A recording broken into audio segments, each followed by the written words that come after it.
And this is Grover Norquist, president of Americans for Tax Reform, and your Sherpa through the Leave Us Alone Coalition podcast. Today we have with us Dave Trulio, who runs the Reagan Library out in warm and toasty and not snowy California, unlike DC right now.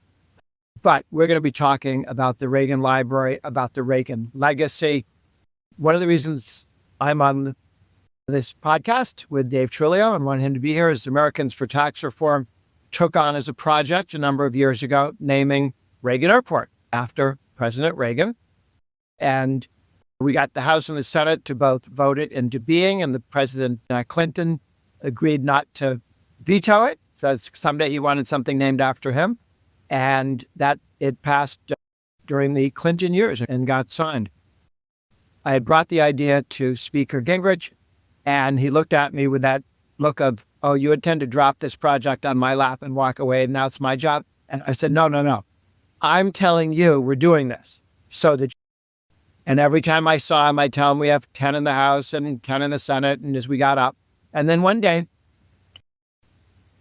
the Speaker Gingrich said, when you have 100 congressmen, I will schedule a vote on the floor. That made it very easy to get to 100 because we told members that this is obviously something the Speaker likes and it's going to see the light of day. And then we moved very quickly, House and Senate. And it was overwhelming. The Democrats tried to kill it, but quietly because they didn't want to be as seen as mean-spirited as they were. But it did pass and it moved forward. And then the Reagan Legacy Project. Rachel, Lauren, can you mention what we do with the Reagan Legacy Project on Reagan's birthday? And then we get into the bigger picture of the Reagan Library. Yeah, sure. So every year we try and recognize the legacy of Ronald Reagan by declaring February 6th or Ronald Reagan's birthday as Ronald Reagan Day.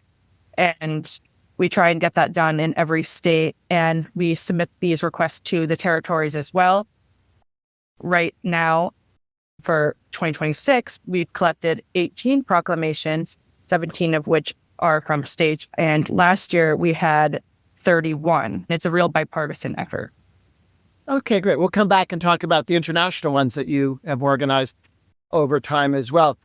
Dave Trulio, you are the CEO of the Reagan Library. Did you have a life before that? And what were you doing? Absolutely. First off, Grover, I have to say thank you. Thank you for having me on. Thank you for all the work that you and ATR and the whole team have done since 1985. It's a really remarkable track record. You led and established ATR in the heart of the Reagan era. You share the same kind of vision of a limited government and a prosperous nation that comes with it. We first met back in 2004, and I joined President Bush's 2004 presidential campaign reelection effort. I served in his administration at the Pentagon and at the White House. I spent many years in the defense industry at Raytheon and then at Lockheed, and then I returned to public service as an appointee in the Trump Pentagon and then at the Export-Import Bank.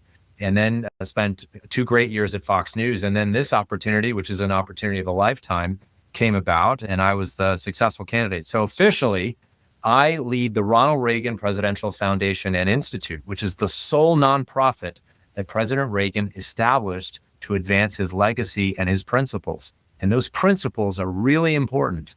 So, right, the legacy is about the man, what he accomplished, and its enduring impact to today. And the principles are timeless: individual liberty, economic opportunity, freedom and democracy, peace through strength, and national pride. And we here at the Reagan Foundation advance those principles every day. Here in beautiful Simi Valley, we have 400 acres at the Reagan Library at the top of a hill. It is a city on a hill. We have the plane that President Reagan and several other presidents used as Air Force One in this beautiful glass enclosed hangar. Of course, we have the president and Mrs. Reagan's final resting place. And we have an amazing museum. We always have special exhibitions, but we also have a steady stream of speakers who are driving the national conversation on the issues we care about.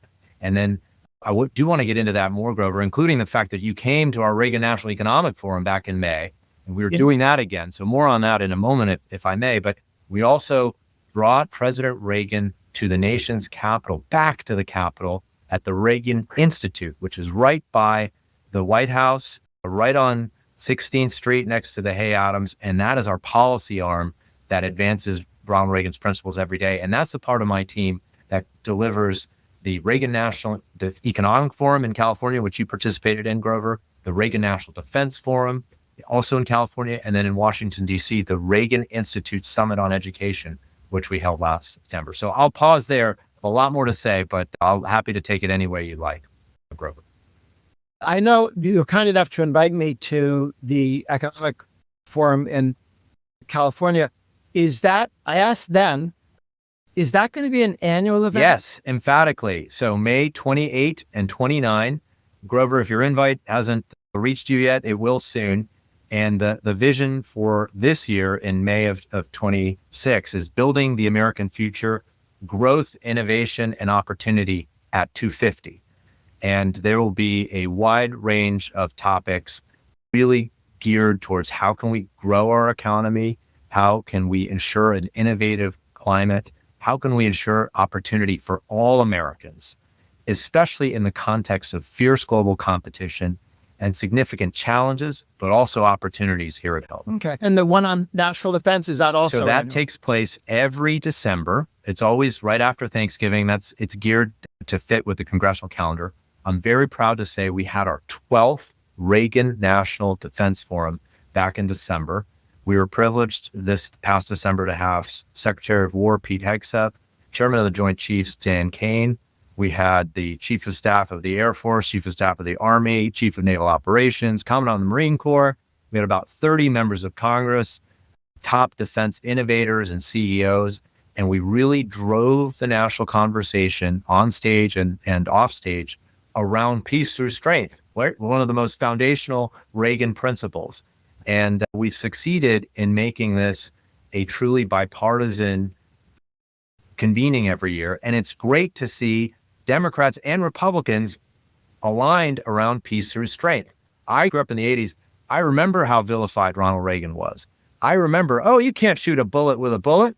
Like, oh, you're gonna create another Vietnam, those kinds of things. But there is a widespread, and I think this is to the credit of all of its adherents, widespread appreciation that it is a good thing for America to be strong, and that, as President Reagan said, weakness invites attack, and we want to be strong and use our power responsibly. And it helps when you win, because when he was president, the Soviet Union, some thought, was equally likely as the United States to be the victor in a conflict there. And I was taught in college that the Soviet economy was going gangbusters, and John Galbraith lectured us at Harvard on how wonderful the communism was doing in the Soviet Union, producing things and stuff. Well, Grover, I have to just interject. I actually took a class that's literally laughable now. It was called Soviet economics. Like this was something worthy of study with some admiration. Now, obviously, it's worth studying because of how spectacularly it failed. But it's just amazing how time has proven the failure of that system. But it's also a huge responsibility for us, especially as the leader of the free world, to ensure that we impart why free enterprise is so important, why limited government is so important. It is cool to be socialist right now. And that is not a good trend, right? It used to be, you'd see the occasional Che Guevara t-shirt and like people didn't understand, but he looked cool, even though he's a murderer, by the way. But if you look at the election in New York City recently, and you look at a lot of what's considered chic, socialism is fashionable. If you care about human flourishing, you should not want socialism to prevail. Reagan talked about the fact that you have to win each generation. Every generation has to learn what it means to be an American, to understand what makes America so unique compared to other countries. That immigrants that show up here, they know what we do better than the country they left. That's why they love it. But babies that are born here get run through the public school system and could end up completely confused as to whether there's a meaningful difference between the United States and I can't remember if it was Newt Gingrich or Dennis Prager, or maybe both of them said this, but essentially that there are two sets of immigrants in America: those who come from another country, such as the ones you just mentioned, and then there are babies, right? They are, in a sense, if you think about it, really, in a sense, they're immigrants to this country, and we have to think hard about what are the values that we're imparting on our children. And if you saw a smile on my face as you're sharing that, Grover, right, it's because you were touching on one of my two most favorite cherished Reagan quotes. You'll recall he said, "Freedom is a fragile thing, and it's never more than one generation away from extinction. It's not ours by way of inheritance. It must be fought for and defended constantly by each generation." Yeah. How does the library do that? You talked about two of the projects, the annual defense and the annual economic vision. And those were two things where Reagan came in radically different than where the Democrats had been leading the country, and even where some Republicans had been leading the country on economics and on foreign policy. He said, no, not that way, this way. And the country followed him to success, both in the Cold War, ending with the Soviet Union's dismemberment into 16 pieces or so, and the recognition that freedom works better than the Soviet Union, whose economy evidently was the same size as Pakistan's. But at the time that you and I were being taught by smart people in colleges, they thought it was every much the equal of the United States. You really wonder about these people. On education, what does the library do? What kind of exhibits do you have? And in there, I see studies every once in a while. Which are the best presidents? And sometimes it's historians say, and sometimes it's average Americans say. How do you see what you do in terms of books, movies, the museum itself? And then after that, how is Reagan stack up compared to the day he left office? Do people forget about it? Do they? Yeah. How does, So much to say, Grover. We are demographically in a place in the country where roughly half of the population has no living memory of Ronald Reagan, because mathematically they were either not born or were in diapers when he was in office, right? So there's a huge charge to keep in terms of ensuring that the legacy and the principles are imparted and that we learn the lessons. If I had to boil down the Reagan legacy to a few pillars, the top ones would be that he won the Cold War. His policies unleashed a huge economic boom, and he restored pride in America. There are tremendous echoes from the late 70s and 80s to today, where we are in global competition with a communist autocracy with global ambitions, right? In this case, the Chinese Communist Party. We have had an economy that, despite some great bright spots, especially in the last year, has really not delivered for a large number of Americans. And there's a creeping sense that maybe America's best days are behind us. So the lessons and successes of the Reagan presidency are extraordinarily important, not as a mechanical cookbook of things to follow, but how do we apply those principles to today's challenges and opportunities? So I'm thrilled to say that from an education standpoint, we are shaping young minds in middle and high school, as well as college and even graduate students. So here in California, we have a Reagan Learning Center where over 10,000 kids every year come and they do oratory competitions, speech and debate, simulations. We have a 3/4 scale Oval Office and a White House press room where kids run through a program where they determine, hey, what do we do with the American medical students in Grenada? What's going on with the communist influence there? What do we do when the Soviet Union shot down the Korean airliner in 1983? And these are simulations where kids are assigned specific roles. Somebody's the attorney general, someone's the chairman of the Joint Chiefs, somebody gets to play Ronald Reagan, somebody's the press secretary. Many of the kids are members of the press, and they then ask the people in office tough questions. And it's very interactive, hands-on learning. And through the good work of the team here, we have now created a virtual version of that so that kids don't physically have to be here if they don't live close by. When it comes to college programs, out of our Washington team, we have a number of boot camps where there's an American Opportunity boot camp where college and graduate students can learn about the key economic principles that lead to prosperity. And that's a rigorous advanced program. There's also a Peace Through Strength boot camp about national security policy and policy making. So we cover a wide swath that way. We also have a summer program called our Great American Leadership Program for middle and high school kids. We actually host them at Pepperdine University, which is nearby, right in Malibu. And we give them several days of programming around leadership, around conservative principles. And it's a great way and a fun way for kids to learn and be hands-on. So if anybody in your audience, Grover, is interested, I just encourage them to Google Reagan education, and pretty high up, you'll see there'll be a link to all the education programs that we have to offer. And then I would also say, if anybody wants to reach out, it's really simple. They can just email me. I'll get it. My team will get it. And we can direct people to the right program, because it is a huge responsibility to impart these successful principles and impart the lessons of the legacy. I know that Ronald Reagan was not only one of the greatest presidents of the 20th century, he's one of the greatest presidents in U.S. history. And it behooves us, and it's the right thing to do to make sure that people of all ages become aware of that. You go to who the competitors are. FDR followed in the wake of the recession under Hoover, and then proceeded to have a depression which lasted for 8 years. Nothing around. Things didn't. It was World War better. II that resulted in the things turning around. And who wants a world war?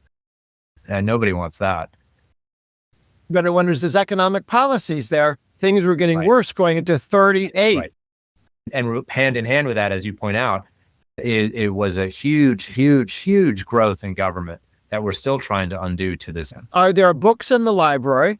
And what Reagan books do you find the most useful on either policy or the man? Sure. Are there 2 or 3 or 10? I have two that I'd love recommend? to evangelize over. But first, the term library is a little bit of a misnomer, because it's really the library part is the National Archives piece, right? So if somebody is a researcher and wants to visit the literally 55 million pages of the Reagan presidency and the Reagan governorship, researchers can come here. They're physically here. The Reagan presidency was the last fully paper presidency. A lot more was digitized. But if people come, the experience is built around obviously the museum that tells the story of Ronald Reagan's life and presidency. They'll come for the events, the speakers, the policy events, and so on. But in terms of books that I recommend, I'd say anybody who wants to get started, I would highly encourage them to read or listen to An American Life. That's President Reagan's autobiography. When I say listen, Ronald Reagan actually narrated an audiobook, what we would call today an audiobook, in his own voice, an abridged version of his autobiography, An American Life. So it's a real, especially to hear the great communicator himself talk about his journey is an excellent and very digestible way to really come up to speed. Now, I came out of the national security world, and I can't recommend more highly The Peacemaker by Will Inboden, which is The Peacemaker is all about President Reagan's national security policies from start to finish. And Will, as you may know, is a very, very serious academic. He served in government and has the knowledge and insight that comes from that. And he's one of the top leaders at the University of Texas right now. And he's had a tremendous academic career. It's a very serious, sober, and often constructively critical look at the Reagan years. And I can't recommend it enough. It's really superb. When you look at the experts, the historians ranking presidents, I've seen efforts early on where people would try and, the beginning of Reagan's presidency, make him into a failure, a bad guy. How have you seen the arc since he was too far right and too something to be believed credibly before he won the presidency? And even when he won the presidency, as far as the Washington Post was concerned, and that arc to now, how do the experts see the change? How do the average citizens see the change? And how much of it is forgetfulness? Yeah, I think I am very happy to report that whether we are talking about the traditional academic world or everyday Americans, the Reagan legacy is doing remarkably well. I remember, we touched on this earlier, but I remember how despised he was by the left in the 80s when he was in office. Today, even in audiences or groups that are not Republican or conservative in any way, Ronald Reagan just brings a smile, or at least a benign respect that certainly it wasn't my experience as a kid seeing that. But I think people realize that President Reagan was a happy warrior, that he loved this country, and that he brought about tremendous results. Nobody can argue with winning the Cold War, right? Some people try, but it's ridiculous. But he did. And then the economic gains that he did, and in the sense that America was proud of itself again. And look at the proof of that. He won 49 states, right? A candidate winning 49 states today is right now, it's inconceivable. So he was able to, he was often called a great communicator. He actually didn't really embrace that. He said he communicated great ideas, but wherever you fall out on that, he had the substance and he had the ability to bring people to his side and to make the case, and to do so in a personable, thoughtful way. And I think that's really seeped into the broader public consciousness. And that's why, if I may, Grover, that's why part of what we're doing that's so important is we're reaching millions of people, not just through our physical presence here in California or in Washington, but online. We have added 750,000 YouTube subscribers in the last year. Our total subscriber base is now over 2.5 million, right? So that speaks to a huge appetite for everything from the historical content to us on the foundation's behalf, commenting on current events.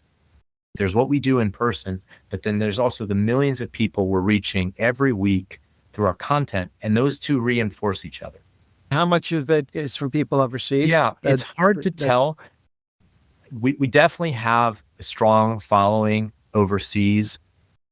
We have made the choice to really focus in on YouTube, Facebook, and Instagram because the audiences are so large there. The demographics are young, and we are obviously focused on making sure that we're reaching people who didn't live through Ronald Reagan's presidency directly.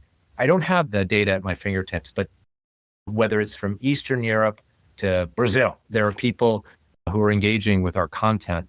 And so much of it truly is timeless.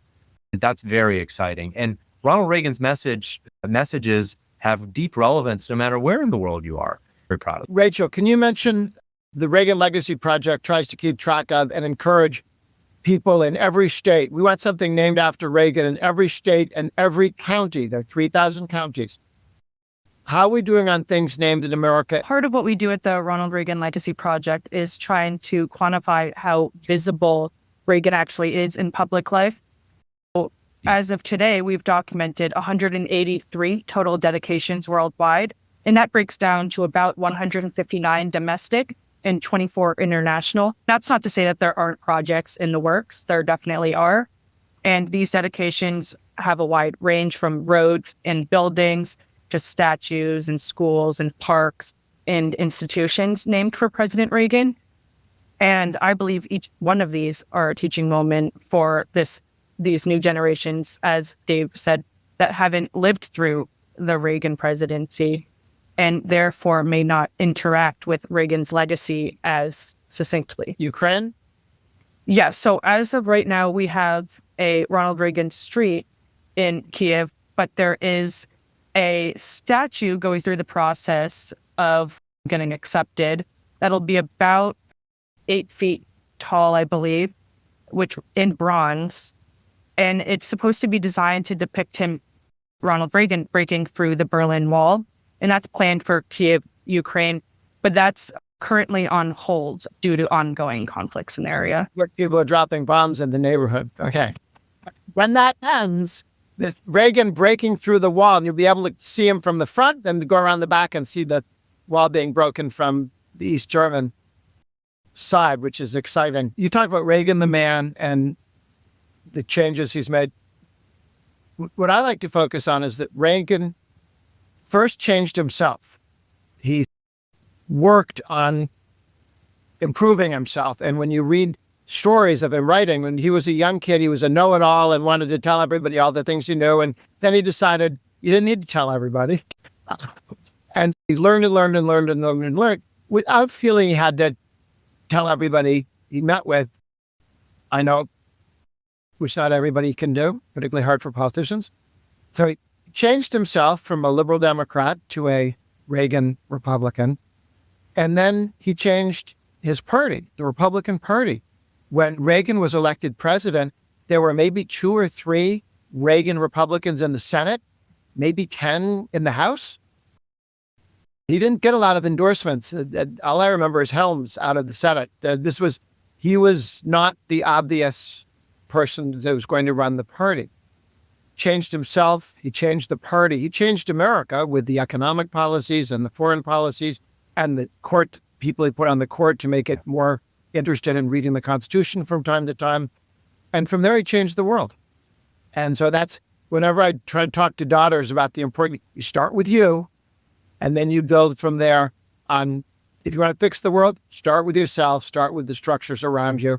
And Reagan did that in a way that very few men or women changed the world in the way that he did in his lifetime. That is so powerfully said, Grover. And he faced real personal struggle, loss. We don't have time to go into the details now, but he had a tough life. His dad struggled with alcoholism. Money was tight when they were growing up. But Ronald Reagan's life is a great illustration of how in America, with the right drive and hard work and focus on becoming better, you can achieve literally the highest office in the land and literally change the world. It's a remarkable story. Yeah. And continuing, when he set up Americans for Tax Reform and then asked me to run it, we came up with the Taxpayer Protection Pledge, which was to help pass the 1986 bill, which reduced rates and broadened the base. It was tax reform, not a tax cut particularly, but it was a rate reduction, which was powerful for economic growth. And then we asked Republicans to sign, everybody, to sign a pledge. I'll never allow the rates to go up. I'll never vote for a tax increase. I'll never vote for a tax increase. At the first, 100 congressmen and 20 senators signed the pledge.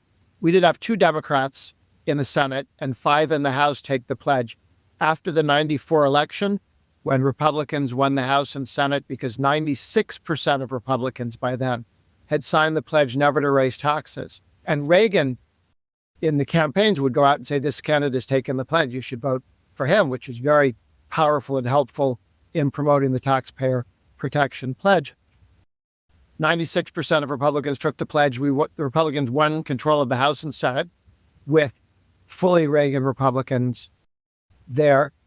And since then, since that election in 94, we have never had a tax increase pass with Republican votes. If the Republicans had the House or the Senate, they didn't allow a tax cut through. The only time you ever raise taxes is if the Democrats have the House, Senate, and the presidency. So the pledge that Reagan helped inspire continues to this day to be one of the guidelines on the modern Republican Party. We don't raise taxes. We may invade small countries you can't pronounce from time to time, but we don't raise taxes. And it really has strengthened the party and given it a backbone that before people could wander off in either direction on a key issue like taxes, but post-Reagan, not. And so his legacy continues. David, last words to people about Reagan, the library, the foundation. Thank you again, Grover, for all of your work over the decades. We really appreciate it. This February 6th, we are celebrating Ronald Reagan's 115th birthday, or what he might call the 76th anniversary of his 39th birthday. We will, for those within the sound of our voices here, we are planning a big program here. The day begins at 10:30 with live music from the Camp Pendleton 1st Division Marine Band. It will have speakers, if weather permits, a flyover. Former speaker Kevin McCarthy will be one of the featured speakers, and the event is free. More generally, whether it's that or our education programs or anything, please come to reaganfoundation.org. That's reaganfoundation.org. And if somebody wants to send an email, please reach out to me. That's CEO@reaganfoundation.org. And with thanks to you, Grover and Rachel, really appreciate this opportunity, and thanks for what. Rachel, thank you. David Trulio, thank you for your